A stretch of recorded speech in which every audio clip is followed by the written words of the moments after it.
Nah, ini pertanyaan besarnya, kedekatan dengan NU apakah benar-benar nanti akan memberikan suara atau juga hubungan elektoral seperti apa? Mas Huda terlebih dahulu, kita tahu bahwa Caimin ini darah birunya NU, tapi akan serta-merta seperti itu, sementara yang lain juga berebut suara yang sama. Bagaimana Mas Huda?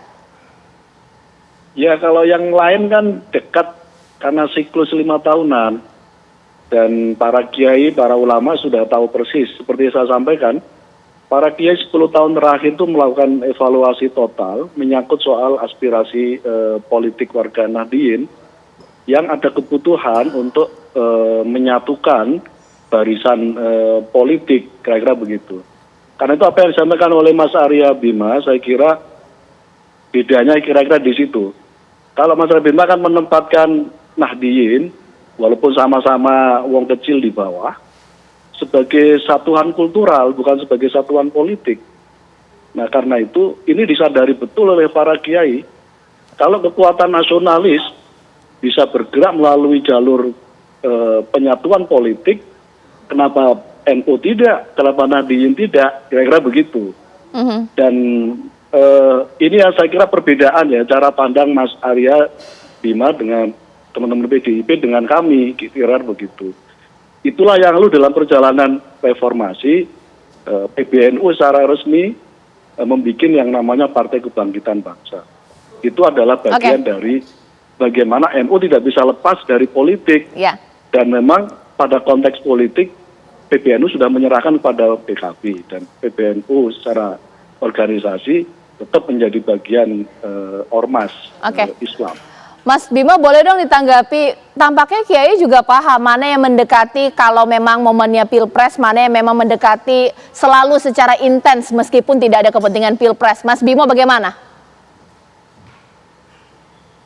Oh ya, sah-sah saja ya hal-hal yang disampaikan oleh Kang Huda tentang pemanfaatan warga Nahdliyin dalam politik elektoral ini hanya sekedar menjadi satu pelengkap.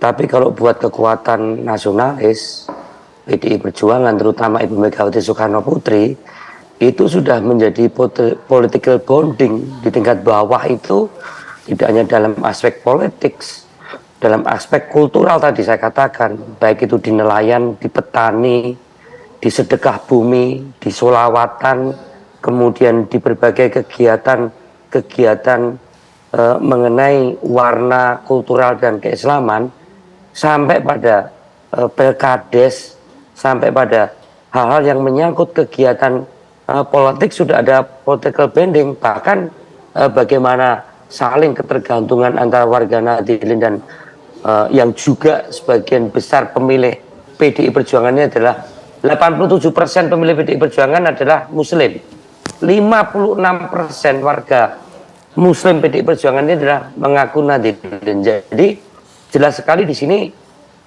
tidak ada satu sekat yang memisahkan antara NU dan PDI Perjuangan. Tapi saya sepakat sama Kang Huda, jangan sampai warga Nahdliyin, kemudian pesantren maupun struktur NU maupun para kiai ini hanya seolah-olah diajak pesta besar saja.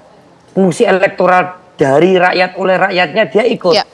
Tapi untuk rakyatnya mereka ditinggal. Nah, PDI Perjuangan tidak hanya Pilpres, tapi Pilkada, Pilgub.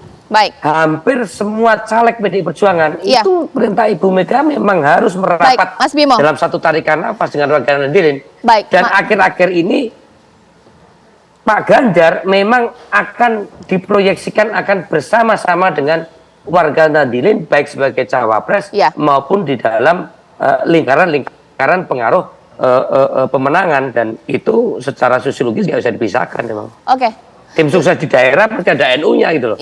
Bisa tidak. Singkat saja 1 menit Mas Panggi, kalau memang semuanya kuat di sektor NU itu berarti suara besar dari NU ini harus dibagi rata untuk 3 capres ya. 30% lah, seperti apa? Ya kalau semuanya berburu cawapres dari NU. Nah itu pertanyaannya ya harus berburu kan. Yang kedua kalau maupun dibagi rata kan juga NU itu ada juga simpatisan, ada yang kader, ada yang anggota biasa. Nah saya mencermati kalau misalnya ingin berburu suara NU, tentu kalau melihat model hari ini, itu tidak segampang pemilu-pemilu sebelumnya. Karena grassroots NU itu belum tentu mengikuti garis strukturalnya. Nah, kultural ini beda. Dia secara politik, saya lagi sampaikan lebih mandiri. Yang kedua, yang dibilang oleh Kang Huda, memang NU tidak akan mungkin lepas dari aktivitas politik. Kalau kemudian NU, kan ini tanda-tanda pemilu dekat itu kan adalah kalau orang semua sudah sowan calon presiden ke NU, itu tanda pemilu sudah dekat. Nah, artinya memang aktivitas rangkaian kegiatan DNA NU ini memang tidak bisa lepas dari kegiatan politik.